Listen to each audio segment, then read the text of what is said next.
Valgkampen er nu inde i sin absolut sidste og måske afgørende fase. Der er kun 3 dage til krydset skal sættes.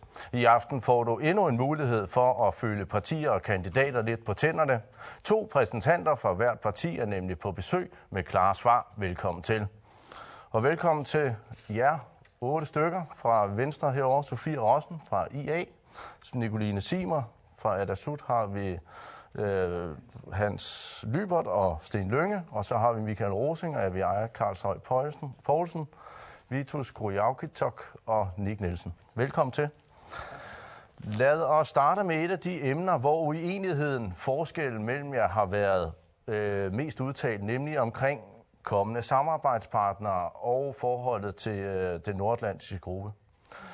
Adasut, Sten Lynge, I har kaldt DNAG, den nordatlantiske gruppe, for en kaffeklub. Ja. Hvorfor det? Det er fordi, at vi mener i Adasut, at man kan opnå meget større resultater, grønlandske interesser, hvis man samarbejder med et større parti. Og for vores vedkommende, så støtter vi den blå blok, Venstre. Så hvis man støtter blå blok, så er det Adasut, man skal stemme på. Fordi vi får en klar stemme, og vi kan fordele opgaven til omkring 40-50 mandater på en nem måde, og vi kommer direkte i kontakt med medlemmer af udvalg, forskellige udvalg, i stedet for at man begrænser sig til en lille samarbejdshold på 3 mand, som skal banke på dørene hver gang det skal ud og opnå et eller andet resultat. I har i Siumut også været lidt inde på den kaffeklub. Er det den samme argumentation? Siumut er et socialdemokratisk parti. Derfor er det nærliggende, at vi samarbejder med vores søsterparti. Og i vores samarbejde, så er det afgørende, at den har basis på forhandling. Vi har nogle værdier, som vi har forhandlet os frem til, og omvendt. Så derfor bygger vores samarbejde på forståelse af hinandens krav. I fredags herinde havde vi også nogle eksperter til at vurdere valgkampen indtil videre, og jeg har faktisk et klip, jeg gerne vil spille med det samme. Her kommer lige et klip, I kan se det herovre bagved. DNAG, de har ødelagt sig selv. Altså, de er blevet en venstreorienteret revolutionær bevægelse, der kæmper Færøernes løsrivelsessag, og den er god i den periode, hvor vi skulle have selvstyre. Og i dag synes jeg, at hvis det skal lykkes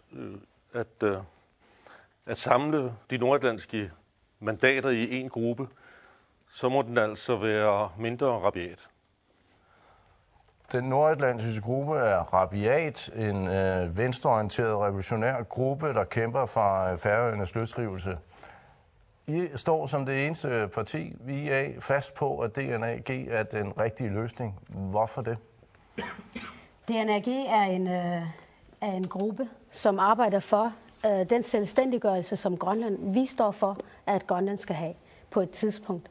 Og derfor så, når Siumut siger, at de har forladt DNAG, fordi at de synes, at de er færdige med det arbejde, som Grønland skal udvikle sig til, så står vi lidt i Inuit Ataqatigiit uforstående over for det, fordi at vi er jo ikke selvstændige. Vi har stadig en masse arbejde, og det er jo faktisk os, der sidder i DNAG, som definerer den rolle, som vi har i forhold til Folketinget.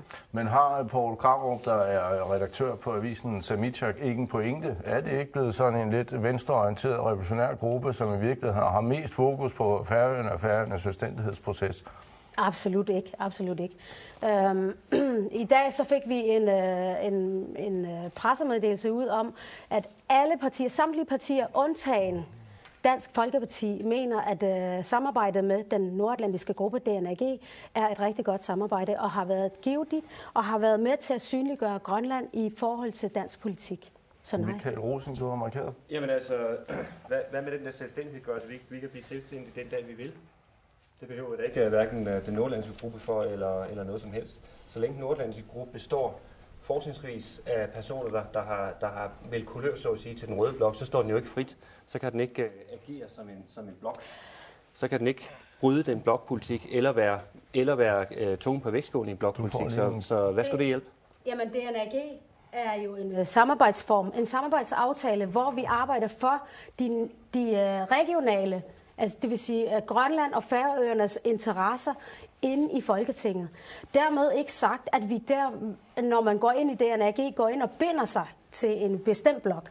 Og det er netop det, vi har forsøgt at formidle til jer andre grupper.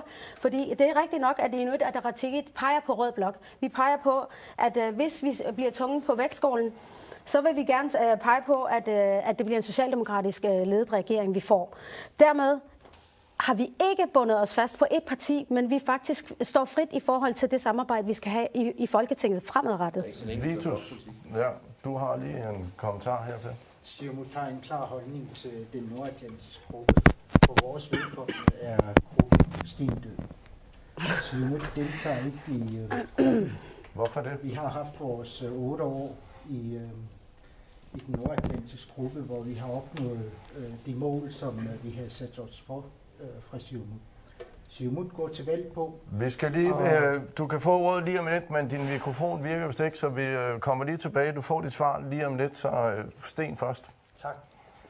Vi synes, det er naivt fra Dessuts side, at man går over i et hjørne og håber på, at man kan få indflydelse med bare 2 eller maksimum 3 mandater. Det samme siger vi også om demokraternes håb om at blive vægten på skolen, fordi det er naivt at tro, at når du har en enkelt sag, at du i 4 år får lov til at bestemme over 2 blokke. Det gør du ikke. Og Nordatlantisk gruppen, det siger hele tiden, at de andre partier har tilkendegivet positive meldinger omkring deres virke. Selvfølgelig, de danske folk er et venligt folk. Så siger det selvfølgelig til enhver samarbejder, og også andre fra andre fløje. Michael Rosing, demokraterne, altså den nordatlantiske gruppe har jo egentlig det samme mål, som demokraterne har, nemlig at skabe maksimal indflydelse til Grønlands interesser. Hvorfor er det, I afviser den så kategorisk? Vi afviser den heller kategorisk. Det vil sige, at vi vil ikke hverken melde os klart ind eller melde os klart ud af en gruppe, som vi ikke ved, hvilken sammensætning har. Det giver ikke mening for os. Og hvis halvdelen af gruppen bekender sig til rød blok, så kan man jo ikke, i hvert fald ikke føre blokpolitik på den måde. Og med hensyn til, om vi kan blive tvunget på vægtskålen eller ej, så husk på, at det var på mange måder sådan, at Grønlands hjemmestyre startede, dengang Moses Olsen sad og kunne spille de 2 blokke ud mod hinanden. Men udover det, så skal vi huske, at ikke alting er blokpolitik. Der er det store taktiske blokpolitikspil, hvor det gælder om at blive tvunget på vægtskålen. Og så er der alle de andre sager, hvor alle folketingsmedlemmer har noget at skulle have sagt, kan få foretræde for udvalg osv. osv. Og i det spil der står vi lige så godt uden for blokken, som vi står inde i den. Jeg skal lige høre, har vi fået lyd på Kujalleq? Det har vi ikke. Så skønt er fedt. Nykeline, du har markeret. Ja, omkring den nordatlantiske gruppe, så har vi lavet en masse undersøgelser, og det er faktisk ret vigtigt at kunne gå ind og se på, hvad det er for undersøgelser, vi har lavet. Vi har hørt en palette af undersøgelser, som diverse andre partier vil gå i gang med, men de undersøgelser, jeg har nogle nyheder til jer, de undersøgelser er allerede lavet. De ligger der omkring den grønlandske del af befolkningen, som har valgt at flytte til Danmark, hvad det er for vilkår, de bor under, og vi har afdækket en masse ting fra den nordatlantiske gruppe. Blandt andet har vi også reddet nogle af de satspuljemidler, som man havde tænkt sig at skære i omkring grønlandske udsatte i Danmark. Og der har vi simpelthen været med ind og... Ja, men altså, det som, jeg bare gerne vil kommentere, det er, at jeg tabte tråden. Vi kommer tilbage til dig. Hvorfor er det, at den nordatlantiske gruppe er så dårligt et udgangspunkt? Fordi gruppen har udspillet sin tid. Vi er nået til et punkt, hvor Grønland skal have det maksimale indflydelse i det kommende Folketing. Folketinget består af en masse partigrupper, hvor det er svært at få indflydelse på de afgørelser, der træffes særligt omkring Grønland. Derfor er det en utopi, at Siumut kan deltage i nordatlantisk gruppe. Men står 4 mandater ikke bedre sammen end 1 mandat hos Socialdemokratiet? Er det ikke bedre at stå sammen og kæmpe en sag? 4 mandater har vel mere skulle have sagt? Det er spørgsmålet om, hvilken indflydelse man ønsker fra Folketinget. Siumut går til valg på at skaffe sig den maksimale indflydelse, både til finanslovens tilblivelse og til de forhandlinger, der indgår i regeringsdannelsen osv., hvor Arktis og Grønland kommer på dagsordenen og fokus.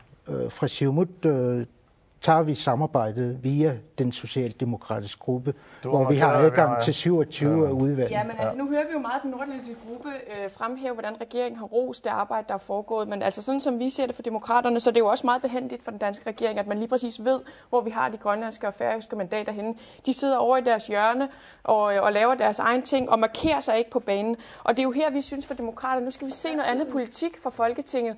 Nu har vi fået selvstyre, og vi har fået en selvstyrelov, men jeg synes ikke, vi har set noget fra Folketinget, at vi har prøvet vores selvstyrelov af. Hvad er det, vi kan bruge det? Hvad er det, vi kan bruge den til? Der står i den, vi skal være ligeværdige partnere. Det er vi ikke. Vi ved godt på mange måder, vi bliver set ned på af den danske regering. Og når vi agerer i Folketinget, så synes jeg, det er nu, vi skal træde i karakter og vise, at vi har fået den her selvstyrelov. Og det er jo derfor, at demokraterne gerne vil stå frie og se, når valget har slået sit slag, hvor kan vi indgå de bedste samarbejdsaftaler. Nu er der trods alt kommet andre boller på suppen, vi har fået selvstyre. Sofia, vi skal have dig på banen, for du er faktisk den eneste, der har siddet i den nordatlantiske gruppe.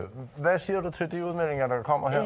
Jeg har siddet i Folketinget sidste år i 9 måneder, og har så også faktisk siddet der i 3 måneder i 2007, hvor jeg blandt andet arbejdede sammen med Qujaukitsoq i en kort periode. Jeg forstår ikke helt den holdning, som Qujaukitsoq har, fordi han har selv siddet, han ved, hvordan vi har samarbejdet med hinanden, og hvad vi har kommet frem til af forskellige ting. Men også det, at man som grønlænder i så stort en samling, det er jo faktisk 179, der er folkevalgte, hvor de 2 af dem er grønlændere. Jamen, hvorfor forsvinde ind i et socialdemokratisk aftale? Vi har haft nogle konferencer, blandt andet søredning og beredskab i sidste år, som har mundet ud i den Arktis-strategi, vi har i dag. Den får I lov til at svare på, Nick. Altså det, jeg kan lide og vil hæfte mig ved i det politiske arbejde, det er at stå frem inden valget og fortælle vælgerne, hvad er det, vi vil arbejde for, og hvem er det, vi vil arbejde med i Folketinget. Og det er det, vi melder klart ud i Siumut. Med Socialdemokratiet. Du bliver lige kritiseret lidt her. Du har også været inde over, siger hun, og hun kan ikke forstå, at du ikke kan se det gode i den nordatlantiske gruppe. Hvorfor kan du ikke det? Af en eneste grund. Det er indflydelse. Den nordatlantiske gruppe har ingen indflydelse i Folketinget. Det er det, Siumut søger. Klart og præcis, Sten. Jeg har et konkret eksempel. Per Ørum fra Kristendemokraterne. Hvilken rolle har han i dag? Den er 0 og niks. Det sidste halve års tid, der har han forsøgt at mænge sig ind i blå blok for at få indflydelse. Men hver gang, der er han blevet bedt om at gå og tage sit gode tøj med. Altså, det er det, vi kommer til at opleve med demokraterne, men også fra IA. Hvad siger du til det, Nick Lucino? Har han ikke ret? Nej, han har simpelthen ikke ret i, at den nordatlantiske gruppe ikke har nogen indflydelse. Selvfølgelig har vi da en indflydelse. Vi har haft en indflydelse og en stor effekt på, hvordan den arktiske strategi skal se ud i kongeriget Danmark. Og derudover så synes jeg, at det der med at træde karakter, det er utrolig vigtigt. Og dermed der er det en opfordring til demokraterne til at sige, hvad er det for en farve, I vil? Er I blå eller er I røde? Jeg tror, I er blå, men jeg får det ikke bekræftet, og det får vælgerne derude heller ikke. Så hvis man ikke ved, hvad det er, I vil, også med EU-politikken, hvis man ikke ved, hvad det er, I vil, I vakler, I er simpelthen et parti uden holdning. Vi er hverken røde eller blå, vi er grønne, vi er grønlændere. Det er korrekt, at i Inatsisartut, der hælder vi til den blå side. Men det her, det er et kredsmandat, det er et folketingsmandat. Vi bryder os generelt ikke om kredsmandater, men i det her tilfælde, der er det den bane, vi har valgt at spille på. Derfor må vi spille efter de regler, der gælder der. Og så skal man også huske på, at i det danske Folketing, der bliver rigtig, rigtig mange ting besluttet ud fra brede forlig. Meget brede forlig, faktisk meget bredere end hvad der er nødvendigt. Og det betyder, at ens stemme bliver hørt, uanset om man sidder på på det sidste mandat eller ej. Så vi har valgt at stå alene, fordi vi vil tale Grønlandssag. Det er et taktisk valg, og vi er sikre på, at det er det rigtige. Jeg kunne godt ikke tænke mig at høre på, nu bliver vi jo afvist rimelig koldt af alle 3 andre partier her. Hvis nu I kommer ind sammen med, lad os bare sige demokraterne, hvad vil I kunne samarbejde om?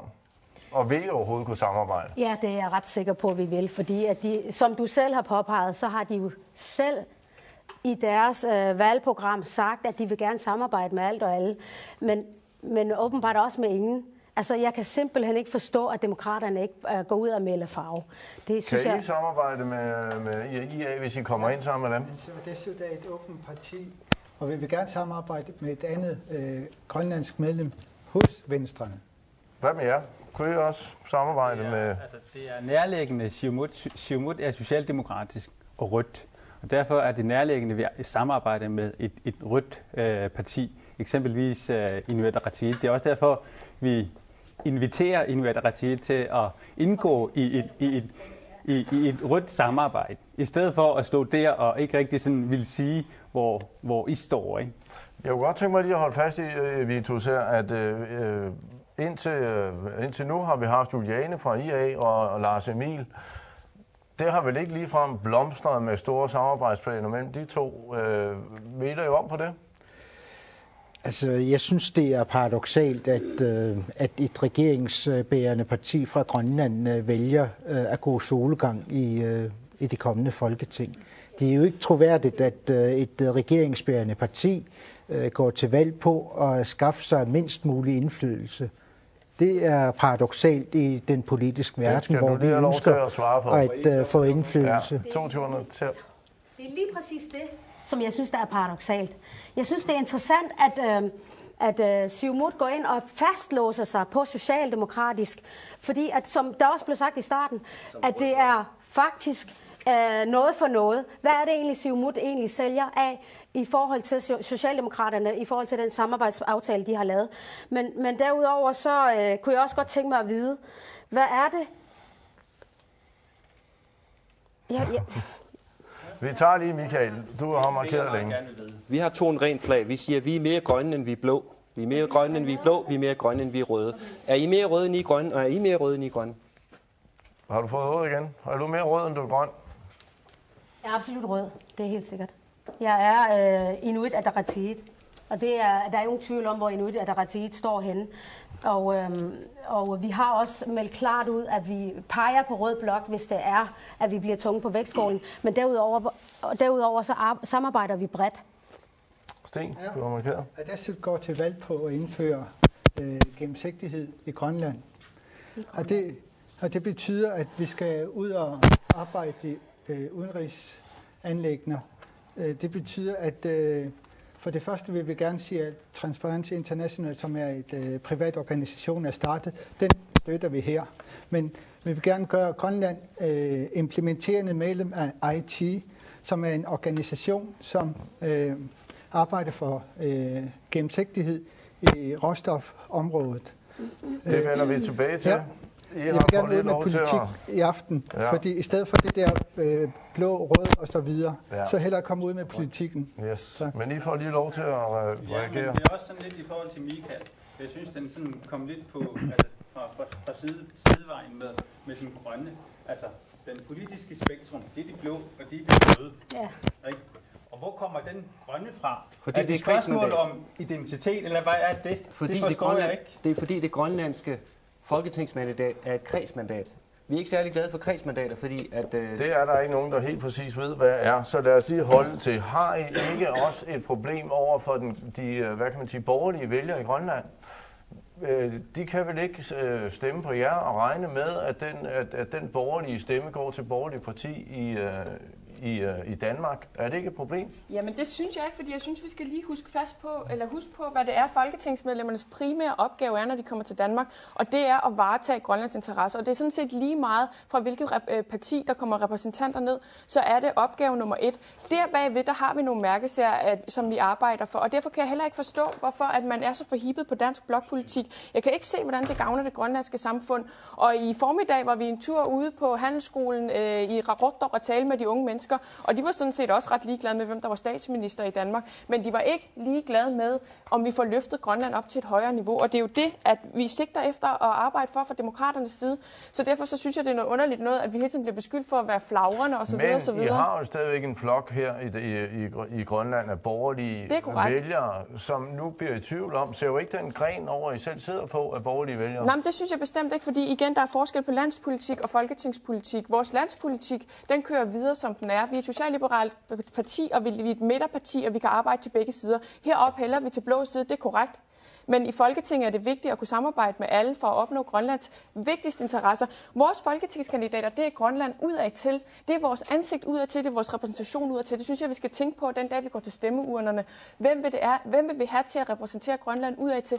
Bag ved det, der ligger der partiernes forskellige mærkesager, men først og fremmest ligger der Grønlands interesser, og det gør der for hele panelet. Jeg har lige et klip mere, jeg gerne vil vise det her, som kan dreje debatten lidt længere hen. Kommer her. Kan I skrue lidt op for lyden, når I viser det?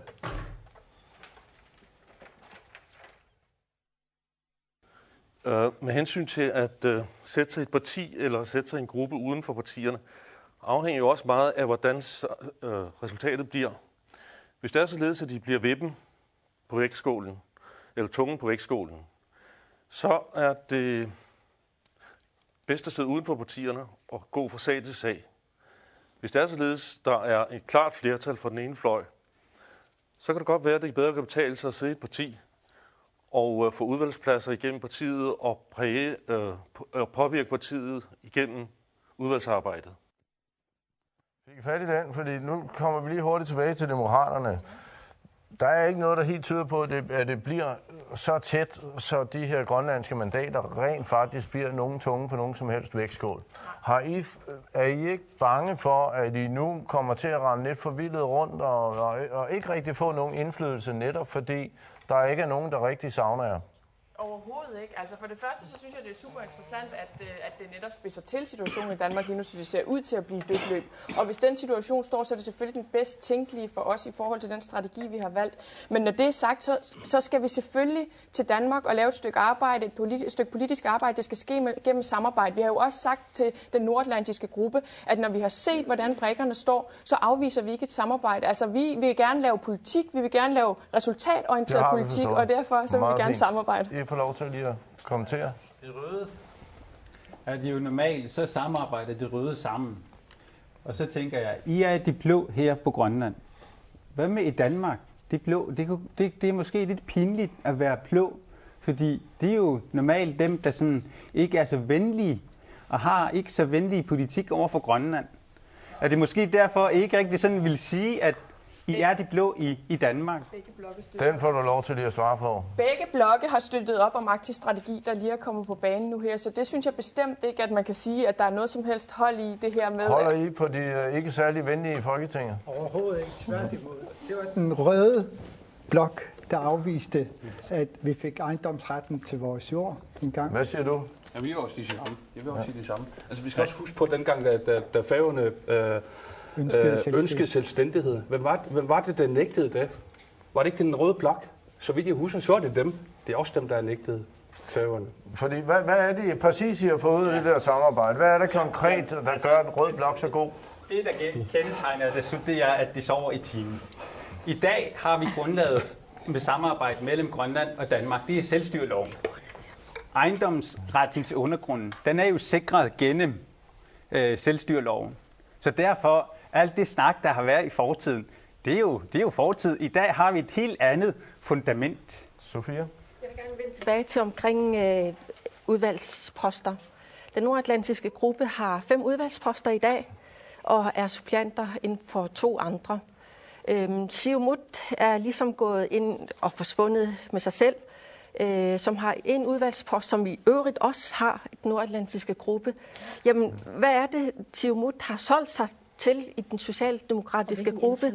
Og hvad er det for noget? Jeg har lov til at svare på det, vi kom fra. Ja, jeg synes, at vi skal komme ind på politikken. Vi har 5 konkrete målsætninger, jeg gerne vil nævne.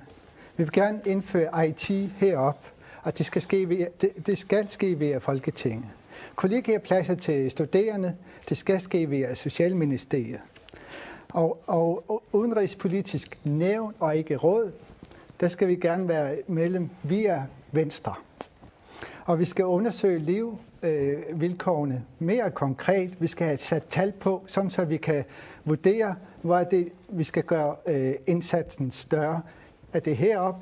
Og den udmelding, vi får fra grønlandsk fastboende i Danmark, det er, at den politiske situation gør dem utrygge til at komme hjem igen. Det er sådan nogle ting, vi skal have klarlagt. Tak. Vitus? Altså, det handler jo ikke om hvor mange udvalgsposter man har. Så lad os tage de 4-5 udvalgsposter, som den nordatlantiske gruppe har.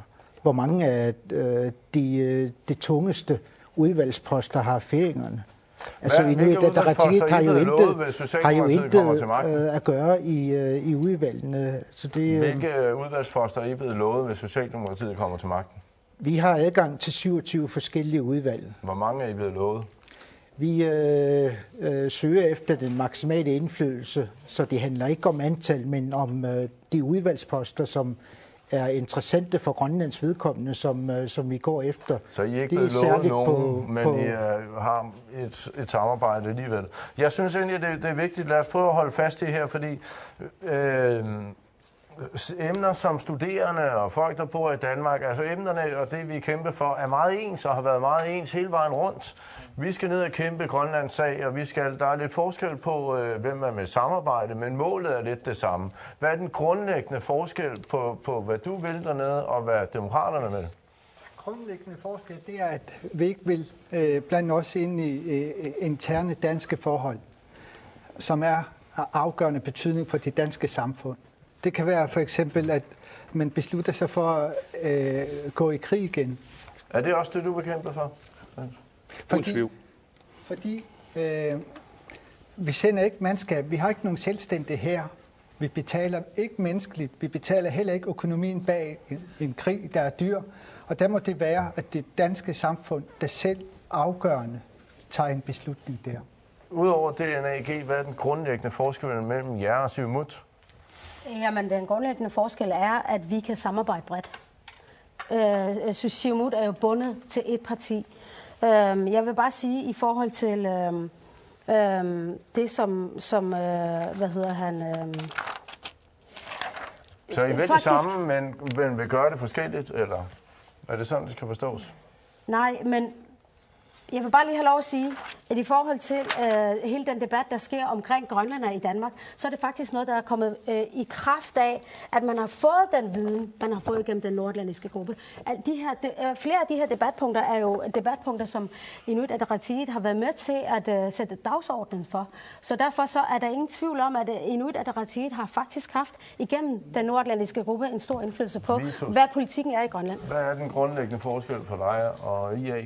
Grundlæggende forskel er nok viljen til at skaffe resultater til Grønlands bedste.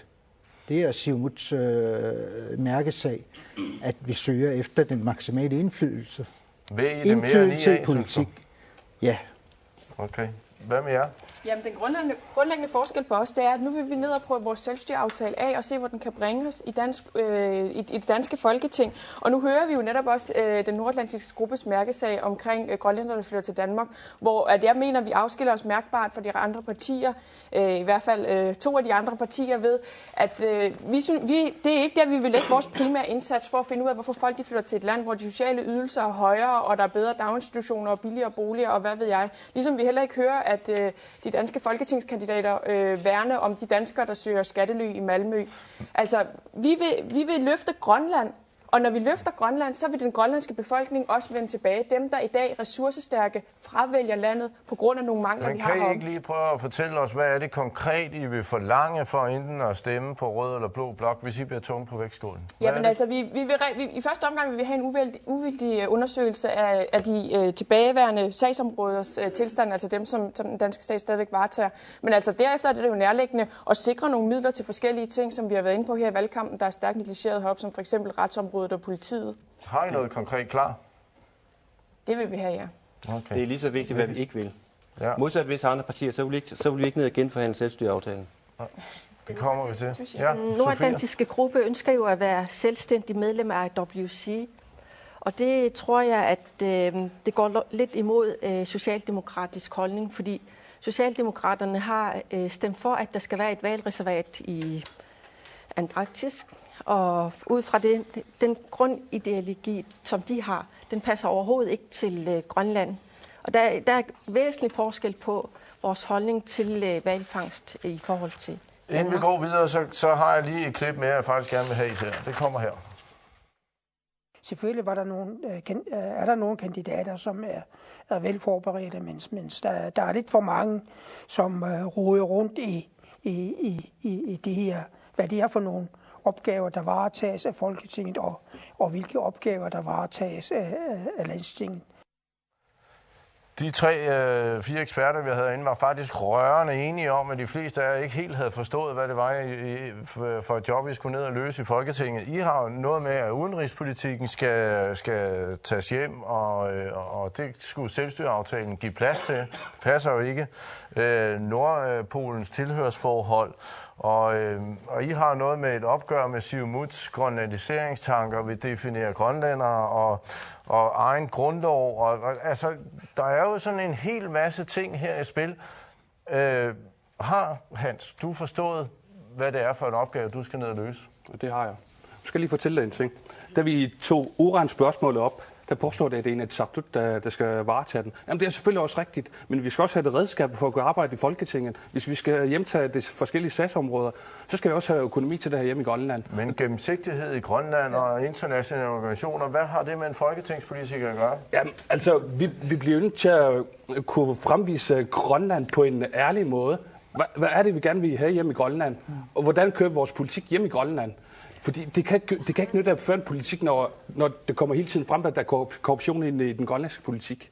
Sten. Jeg bliver nødt til at tilføje, at IT, den organisation, der arbejder for gennemsigtighed, det kan kun ske via Udenrigsministeriet. Og det kan ske i samarbejdet med naalakkersuisut, men arbejdet ligger i Udenrigsministeriet. Og med hensyn til grønlandiseringsprocessen, som der blev henvist hertil, der er ikke selvstyre at definere, hvem grønlænderen er. Der er bare defineret, hvem der er stemmeret, og ikke andet. Og det er lige meget om tingene, det er lovfæstet, og det står i lov og alt det der. Men når vi ikke selv har implementeret det i befolkningen, så har vi stadigvæk et problem, hvor vi deles op i flere grupper. Og det er der skal vi arbejde for. Til?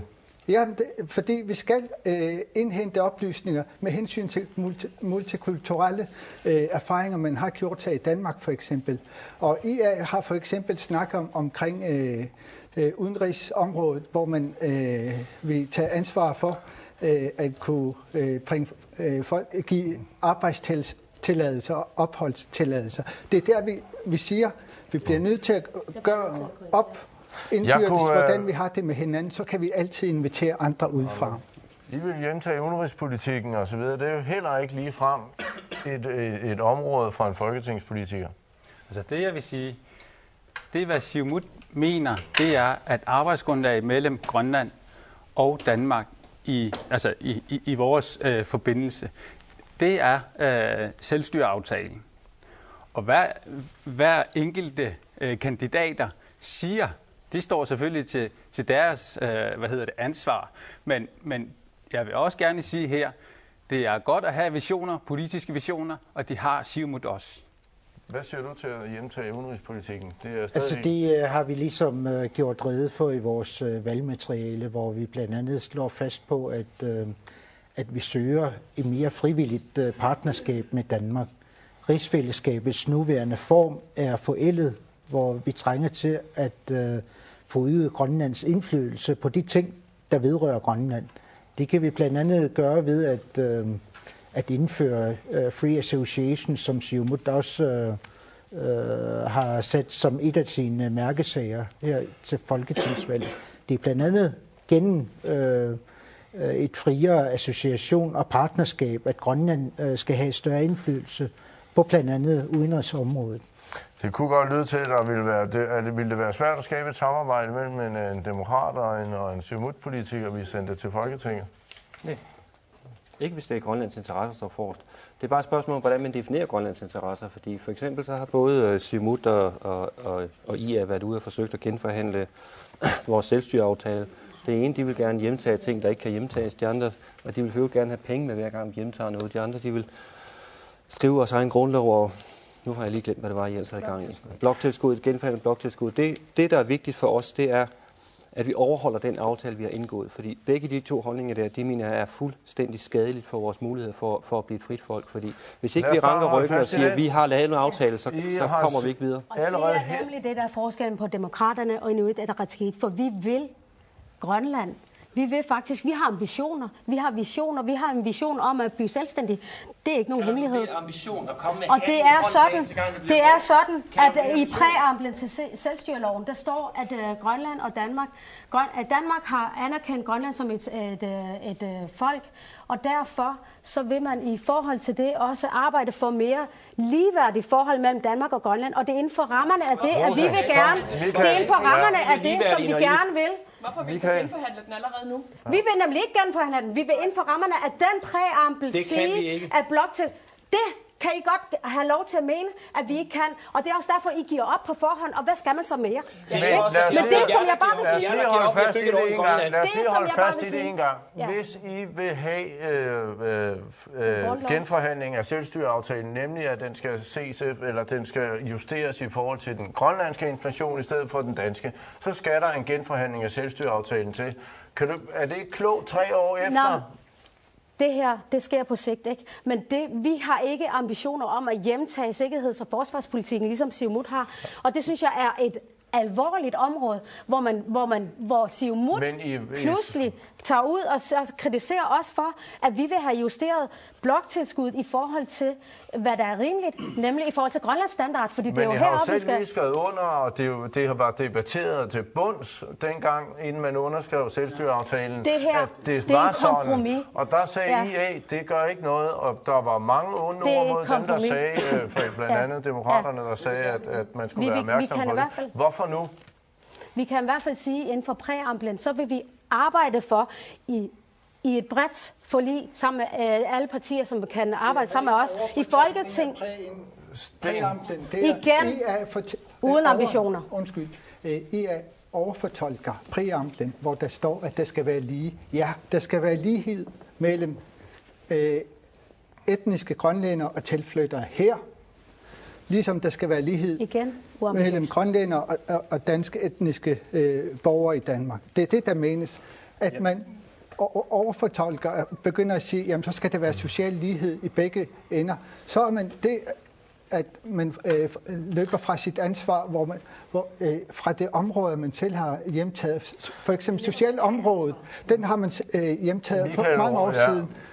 Michael Rosing, er det ikke okay at komme her 3 år efter og sige, okay, vi har nok taget fejl, det er måske lige lovligt mange millioner, vi mister der. Lad os gøre noget ved det med det samme. Er det ikke okay? Det er overhovedet ikke okay. Det der er et problem, nej. Fordi det vi gør, hvis vi gør det, det er, at vi kommer med hatten i hånden til Danmark og siger, vi kunne ikke selv hjælpe os. Det er altså ikke de grønlænder, jeg kender. Det grønlænder, jeg kender, det har folk, der kan selv. Jeg synes, det er at skabe tvivl om den aftale, som alle partier i Grønland og Danmark har skabt gennem mange års arbejde. Det er jo ikke troværdigt, at Inuit Ataqatigiit går til valg på at ændre på selvstyreloven. Det er ikke troværdigt. Hvad siger du, Nick? Det samme? Altså det, der egentlig er i forhold til udenrigs- og sikkerhedspolitik, det har basis på en enkelt kandidats udtalelse. Det har ikke basis på Siumuts udtalelse, men I har til gengæld i forhold til selvstyreaftalen. Så Siumut står ikke bag den der, som kandidaten har sagt? Siumut står for det valgmateriale, vi har, og der er det eksempelvis, at vi gerne vil genforhandle Ingaliku-aftalen. Det har at gøre med udenrigspolitik, ikke? Det er sådan nogle ting, vi gerne vil arbejde med. Sikkerhedspolitik... Men Vitus, I har I også om at hjemtage nye områder og andre områder. I har været inde på det her med udenrigspolitikken. I bevæger jer vel også på at skulle genforhandle en selvstyreaftale? Altså, vi mangler at overtage en del ansvarsområder fra Danmark. Siumut er klar på, at Grønland skal have det maksimale indflydelse på de ting, der vedrører Grønland. Så det er slet ikke så tosset, at der vedrører grønlænderne. Til forskel for Inuit Ataqatigiit og Siumut, der står vi jo i en anden situation, hvor vi ønsker at skabe rammerne først, før vi ændrer på noget. Men og det indebærer jo, at der skal forhandles om ansvarsområder. Vil I stemme ja til en genforhandling af selvstyreaftalen? Ikke på de vilkår, som Inuit Ataqatigiit har skitseret. Hvad siger I til det? Er det en kold skulder, I får, Sofia?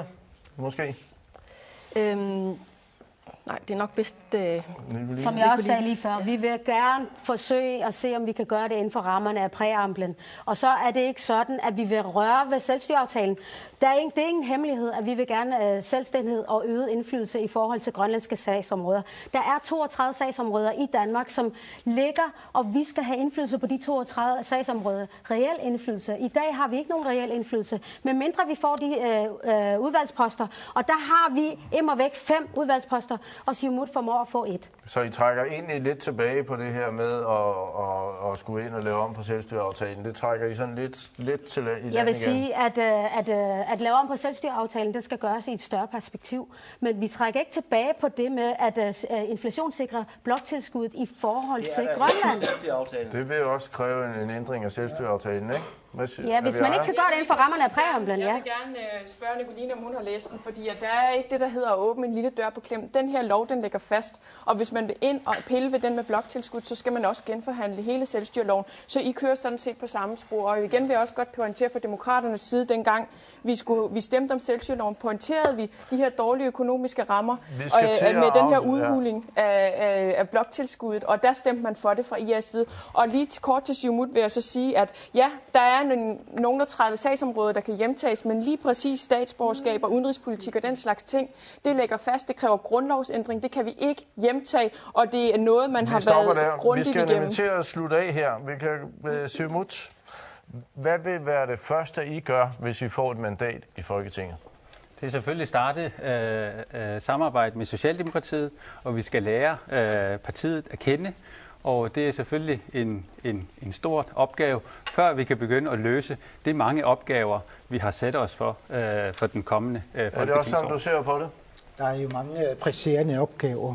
En af de ting, som jeg finder det mest presserende, er nok udlændingeområdet, hvor vi trænger til at få gennemsynet hele lovkomplekset og kontrol- og myndighedsopgaverne. Sten, hvad er succeskriteriet for Atassut ved det her valg? Det er, at vi får gennemført vores mærkesager, som er IT, kollegiapladser og plads i udenrigspolitisk nævn, og at vi skal lave en ny undersøgelse med tal, fakta, og ikke bare formodninger, som EA's undersøgelser er. Hvad er det første, demokraterne gør, hvis I bliver stemt ind? Det første, vi gør, det er selvfølgelig at drøne ned til København og finde vores samarbejdspartnere, fordi så sætter vi os ned og regner på det, og så ser vi, hvor kan vi maksimere vores indflydelse. Er det også det, du vil gøre? Ja, og så vil vi gerne have den her udvildige undersøgelse af de ikke hjemtagede sagsområder, så vi kan lave et stykke arbejde i det danske Folketing for at få løftet de her sagsområder. Det handler ikke om at hjemtage lige nu. Grønlands økonomi, den er for nedadgående nu. Den skal først op at stå. Hvad er det vigtigste for IA at få gennemført, hvis I bliver valgt? Det vigtigste, der er mange vigtige ting, men det vigtigste til at starte op på, det hele retsvæsenet. Du har et justitsområde, hvor retten, politi, kriminalforsorg har lagt og været forsømt i over 20 år. Og det der er det også det samme for dig? Ja, det er det helt klart. Også fordi, at vi i de sidste 20 år kan se, at der er gået nedgang i antal af, omkring anstalt. Politiet følger ikke med lønmæssigt, og det er som om, at man bliver andenrangsborger i det samfund. Vi når desværre ikke mere. Tak fordi I kom. Og der bliver ikke mere valg i aften. I morgen holder alle kandidater borger- eller vælgermøde i Nuuk. Hvis ikke du kan komme og se det, så kan du høre det direkte i radioen. Jeg er tilbage med en gang valg eller med en gang partilederrunde her på onsdag. Indtil da, tak for nu.